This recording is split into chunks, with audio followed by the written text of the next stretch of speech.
Ikaze ku nkuru nshyashya yitwa My Help. Ni inkuru nshyashya igenewe kumva abantu bari hejuru y'imyaka 18. Ngiye ibagezaho ndi Byiza Jonathan. Ikaze.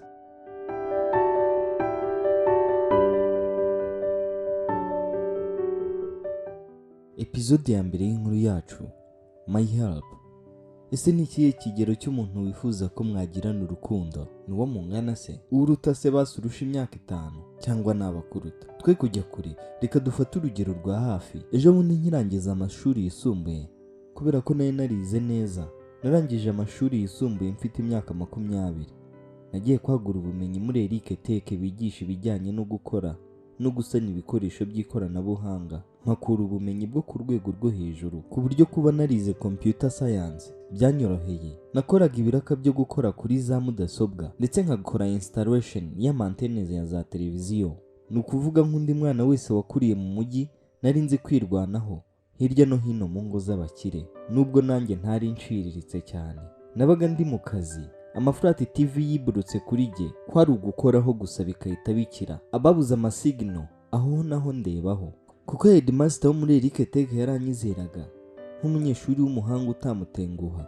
Ambwira ko hari abantu bari buze kumpamagara nze ko bitaba. Abo bantu bafite flat screen ziba zifatanye na decoder, ariko nubwo yari y'agaciro ndetse ihenze, yari yarabazengereje ikunda kubura sinyari. Numva umuntu arampamagaye ati, ni tekinisiye Moise. Nanjye nti, niwe muvugana rwose. Numva avuga nk'umugore cyangwa umukobwa, nuko arambwira ati, none se ko dufite ikibazo cya televiziyo ikunda kubura sinyari, waje ukadufasha? Nanjye nti, ndangira neza noneho nze kuza mu gitondo. Kubera ko yampamagaye ari nimugoroba, mu by'ukuri yo niyo gahunda y'akazi nari ndaranye. Mu gitondo hamaze gucya nko mu masaa 3, nditegura mfata udukoresho n'agakapu nderekera. Ngeze muri izo karitsiye ku gahanda ka kabiri uvuye ku munara wa MTN, nkibona igipangu n'inzu uko yabindangiye, sinirwa muhamagara ngo mubaze, ahubwo hita ngenda nkanda kuri soneri ndategereza. Batinze ndongera ndasona. Hashize akanya nta muntu mbona, mfata telefone ngo mbaze wa muntu wamamagaye niba ntayobye. Nkijye guhamagara mba numvisha umuntu ku rugi, mpita nkupa, barankingurira. Mbona uwari unkinguriye n'umwana w'umukobwa mwiza cyane, ari mu kigero cyanjye. Aranyitegereza, ariko ukuntu yari yambaye byari bitangaje. Yari yambaye akantu kameze nk'agakabutura gato, wagira ngo karacikaguritse kandi ariyo design yako. Hejuru kandi wagira ngo ni agasengeri cyangwa agapira. Nanjye mbanza kuba nk'ubirangariyeho gato ukuntu, uretse ko nanjye ntari nambaye nabi. Kuri Jordan zanjye, inkweto nziza z'abasore zigezweho, ipantaro y'jeans inyegereye na t-shirt yanditseho ibirango bya Eric Tech indekuyemo, n'agakapu kanjye mu mugongo. Abaravuze ati, mwaramutse, twabafasha iki? Nanjye nti, ni njye Moise. Ati, wakoze iki? Ubwo nyine numvisha atamenye, mpita nkeka ko nayobye. Nti, none se ntago ari mwe mufite flat screen ikunda kubura sinyari? Yahise asa n'uwigaruye, ahita ambwira ati, I'm sorry, ni wowe wavuganye na grand sœur wanjye? Ihangane natinze kuza kugukingura, nandi mu mirimo ndikomeza inkweto. Nanjye nti, nta kibazo, ikizima nuko ntayobye. Arongera ati, welcome. Afunga igipangu, ubundi ajya imbere, mujya inyuma, turagenda ajya kunyereka. Nanjye ngenda mwitegereza nitonze. Tugeze mu nzu amaze kunyereka uko bimeze, ndamubwira ati, reka ngerageze, ndabona bitagoranye. Nawe ati, ku buryo sitazongera kubura sinyari ku macano yose, cyangwa twayatse kamera nk'idafite antene kandi iriho inacometse? Nanjye nti, ntugire impungenge rwose. Ubwo nabivugaga nisetsa mu kinyabupfura, mbese mwenyuramo kubera ukuntu nabonaga bivugwa ubona babaje, ariko wagira ngo ari kwirya bya bindi by'abakobwa b'abanyamujyi byateye, baba bavuga ukuntu ubona wanakomeza ukabareba. Ahubwo komereza imirimo yawe, nanjye mbe mbisoza. Nawe ati, oya ndagufasha, nanareba uko bigenza, n'ibipfa nkazabyikorera. Ariko mu by'ukuri nabonaga ari kwigira umusirimu cyane, niba hatari harimo n'ubwana. Ubwo nakoze inyuma aho bacomeka cable ya antene, nkozeho numva ntibicometse neza, ndatsindagira, canye irabona neza, ariko sinyari iba nke. Ndagenda mpenguraho gato kuri antene, kubera ko bari barayicokoje bazi ko ariho hari ikibazo. Ubu gusa ndebera aho handitse signal strength, nihagera kuri 65 hita mbwira. Mpengetse ati, ongera gato bibaye 59. Nongeye ati, bibaye 75. Mpita ndekera ndagaruka, mfunguye amacana araza yose kandi agaragara neza. Yarishimye, arahindukira arandeba, arampobera rimwe gusa, maze arambwira ati nukuri urakoze pe. Nanjye nisetsa nti no, nta mpamvu yo gushimira, zari inshingano zanjye. Nawe ati oya najyaga mba bodi byahatari, nk'iyo nabaga ndi hano nyine nka gutya nta kintu ndi gukora, byahise bituma nibuka amatsiko nagize yuko koko nta n'undi muntu ntabonye.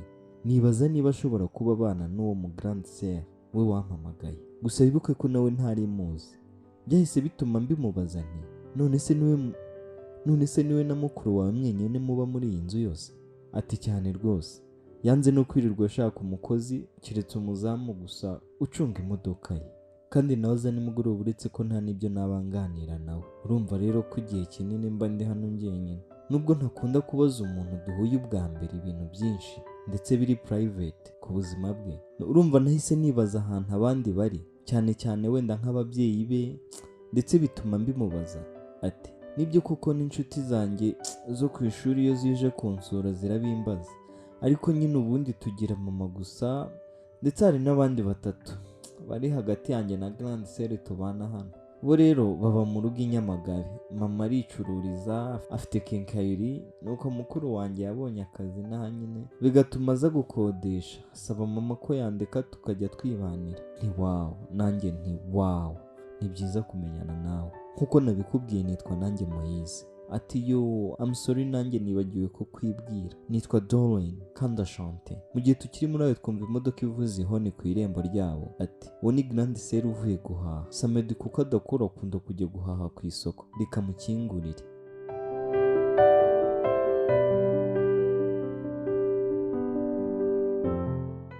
Nanjye ntibuke, aragenda aramukingurira, baraza, aza amutwaje ibyo yari ahashye. Njye nari nibereye muri salo, bo bari banyuze mu gikari, ntabwo yari azi ko nari nahagera. Ubwo nagiye kubona mbona yinjiye muri salo akuramo agashati, avuga ati ubushyuhe buri hanze aha bumeze nabi pe. Doreen nawe hirya iyo hanze ati reka nanjye ndangize izi nkweto zireta zuma. Ubwo yari asigaranye agasutiye, agashati agafite mu ntoki. Ubwo agikata twahise dukubitana amaso, amera nk'uwikanze, ahita yipfuka ka gashati mu gatuza. Ati Yesu we, ihangane sinari nakubonye. Nanjye n'amasoni nirebesha hasi ati nta kibazo. Ubwo barahindukiye antera umugongo, uw'abandi yari yiyambariye kora, ubona ari relax za weekend. Mpindukiye gato mbona yanteye umugongo, ari kwambara agashati, nsa n'umwitegereza.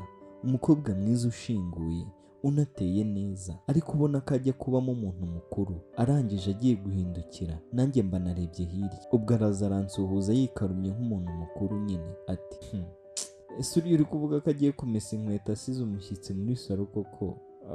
Murigana se? Ari kwambaza. Nisetsamo nti ninjye Moise tekinisiye. Yaratangaye cyane, niko kumbwira ati uzi ko nari nzi ko uri umuntu w'umugabo, no kuri telefone n'ukuri ntawamenya ko ari wowe. Ndisetsa. Arakomeza ati umwana muto kweri, ubusubikora ute ko mbona uri n'umusitari? Yabonaga mfite, gusa nanjye nabonaga ari umukobwa mukuru nduta, ariko uri cool nkuko nabonye murumuna we. Ati biri gukora neza se? Reka ndebe. Nanjye birakora neza rwose, amacano yose arimo aragaragara neza, nta kibazo. Urebye arareba, aba ariyamiriye ati oh my god, na green tv iriho nayo irareba noneho. Ubu se turakwishyura ngahe koko?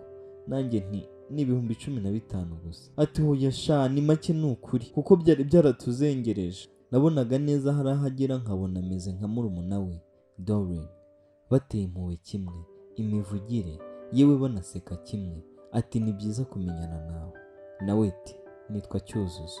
Nanjye mu kinyabupfura nti murakoze. Arongera ati n'ubundi se ko saa sita zigeze waretse tugateka tugasangira? Nanjye nti niba mubyifuza nta kibazo, ariko sindi butinde. Ahita ahaguruka atoke, reka mbe nkuzaniye ji, izuba rimeze nabi, ubundi mbe mbitunganya. Agiye kuri firigo, ndongera ndamwitegereza. Nubwo nasaga n'uwari watangiye kwikundira murumuna we, ntibyambujije kumutangarira. Arayifungura, arunama akuramo icupa. Ubwo nanjye niko mwitegereza. Arafunga, afata n'akarahure mu kabati. Ahindukiye mba ndongeye nirebera kuri TV screen. Ansukiramo arambwira ati uryoherwe?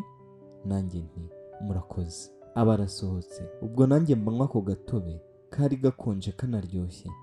Mu kanya murumuna we Doreen aba arinjiye ati ahwi shani singibonye uzirangiza pe. Nanjye ni nyinshi se? Ubwo se zari nka zingahe? Nawe ati nazimesera imwe zose zari nk'imiguru 12 wenda. Aratangara ahita ambaza ati none se ko numvaga muri mu biparu we na Cyuzuzo musanzwe muri inshuti?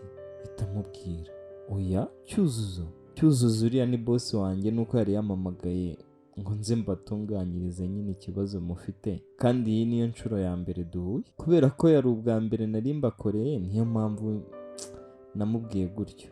Ndongera nti ariko disi mwese muzi kuganira ntimwijena? Doreen ahita aseka nawe turakoze. Ahita avuga ati gusa nuko tudakunda kubona abo tuganira, naho ubundi kuko nta bantu benshi bo muri Kigali tuziranye uretse bake bo muri famiye. Nanjye iyo ihangane gahoro gahoro uzajya ugenda ubona inshuti ku ishuri, muri quartier, ku rusengero n'ahandi.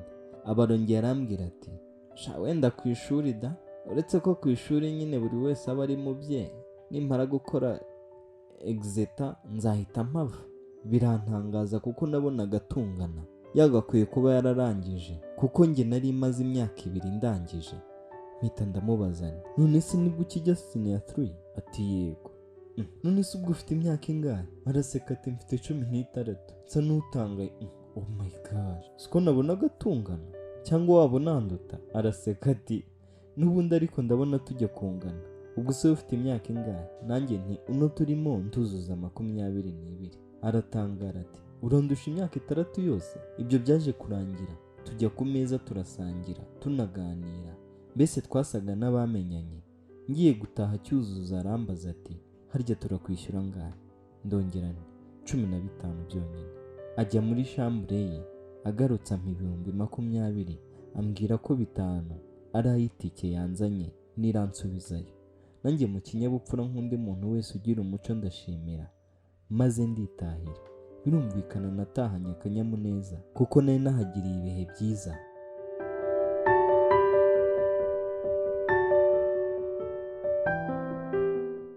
Hashize iminsi mike nk'icyumweru, Cyuzuzo kuri telefone arampamagara ati ko wabuze waratwanze. Nanjye oya ndahari, buriya nuko mudaheruka kumpa akazi. Ati ubwo se uzajya udusura kuko hari akazi gusa? Noneho se uzabona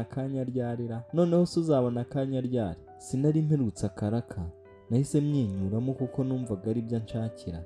Ndamubwira nti niki mushaka ko nzaza kubakorera? Arambwira ati ndashaka gushyira televiziyo mu cyumba cyanjye ku buryo kabure ya antene izaza neza itabangamye. Nanjye nzaze ryari? Ahubwo wenda wazaza ejo niba ufite akanya kuko urabizi samedi nibwo mboneka mu rugo. Ndamubwira ati nta kibazo nzaza rwose, ariko nyuma ya saa 6. Nawe ati ni nabyo byiza ko mu gitondo nshobora kuzaba nagiye ku isoko, après midi ni sawa. Nanjye nti sawa uramuke kandi urakoze.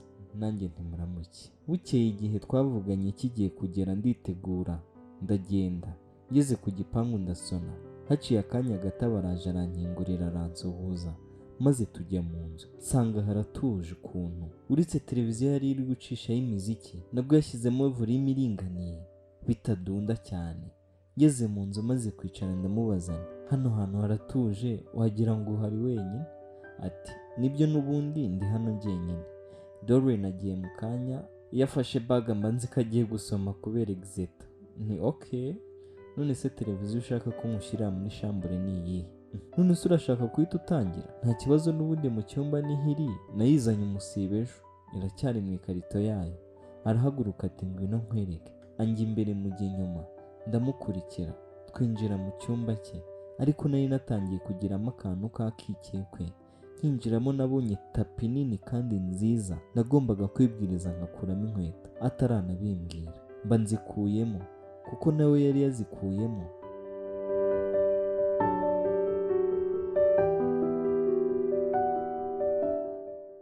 Mbega ukuntu chambre z'abakobwa bafite amafaranga bari nziza, ibintu biri ku murongo neza, udutako dutandukanye tugiye tumanitse, n'igitanda kinini kandi cyiza. Twakuye TV mu ikarito ndetse na dekoderi ntangira akazi, ndetse nawe aramfasha ari nako tuganira. birangiye mfata telekomande ngo ndebe ko mashini areba neza. Ubwo nawe yari yicariye inyuma yanjye ku gitanda, ncanye birankundira biraka kandi bireba neza. Ati wow, byiza. Ntiza telekomande nanjye ndebe, ndamwegera ndayimuha, mpita niyicarira ku gitanda. Aratesitinga neza abona nta kibazo, biramushimisha cyane, nanjye aranshimira. Nta kibazo, zari inshingano zanjye. Ati oya sha wivuga gutyo, ubwo se ni buri muntu wese napfa kuzana muri shambure yanjye? Rwose ubu n'ubufasha umpaye, wowe mba nakugiriye icyizere kandi nizeye ko uramfasha. Ni ukuri urakoze. Kubera ko twari twegeranye aho twicaye, numvaga mfitemo agakomplekisi kubera ko namufataga nka boss wanjye, byongeye kandi yaranandutaga mu myaka. Ubwo nyine nari nabuze inyifato, ariko kubera ukuntu we yari yisanzuye nk'umuntu uri iwe, nta kibazo yari afite, yiyambariye ikabutura n'agapira. Nuko tukicaye aho aba arambwiye ati nimugoroba mfite ibirori ndi bujyemo bya mushuti dukorana, ariko sha nabuze umuntu umerekeza kandi nta muntu uri bwizane ndabizi. Birantangaza mpita ko mubaza nti na Dorine nawe yakwangiye se? Ati hoya nabasheri nyine. Nanjye nti nawe se wabwiye iwawe ko wenda yakwemerera? Ati ubwo si icyo mvuga ntucyumva, ntawe ngira ndashomereye. Sha nyine nahugiye mu mashuri n'akazi mbiburira umwanya, none biri kunkoraho. Ibyo byarantangaje cyane, ndongera nitegereza ukuntu ari umukobwa mwiza ndetse unifashije, ariko akaba yarabuze umusheri. Birancanga. Arongera ati ariko nawe ubishaka wamfasha tukagenda tugasoza umuhango. Byarankanze sana, biranantungura.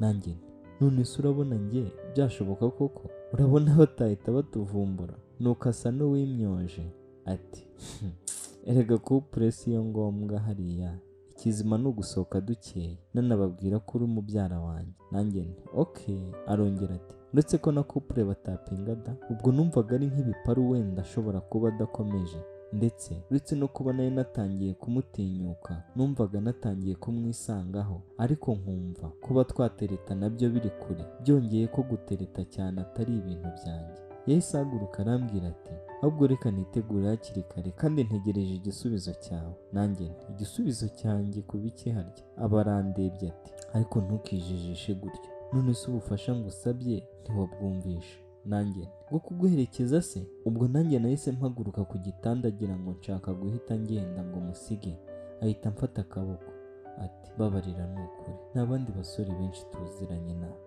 ndumva ari wowe wamperekeza. Sinzi impamvu uyu munsi nakwiyumvishemo cyane, birancanga. Nsa n'urebye ku ruhande. Arongera ati ni ukuri mfasha, I need your help. Nanjye nti you really need my help? Ubwo we yari akimfashe ukuboko ati cyane rwose, ndabikumbuye. Mperuka kuba nasohokana n'umuhungu nkiga high school, none ubu maze imyaka 3 irenga ndangije kaminuza. Tayari nabonaga ko yatangiye gutera impuhwe, ndetse akimfashe ukuboko andeba, nanjye ndi kumwitegereza ngo ndebe niba atari uburyarya. Arongera ati ni nabwo mperuka kugirana ibihe bidasanzwe n'umuhungu. Ese ari nkawe urumva ubufasha cyuzuza nkeneyeho ari ubuhe? Ntucikwe na episode ya 2. Twandikire muri comment utubwire. Wibuke no gukora subscribe kugira ngo byinshi byiza bikugereho. Njye bakugezagaho inkuru ndi Byiza Jonathan.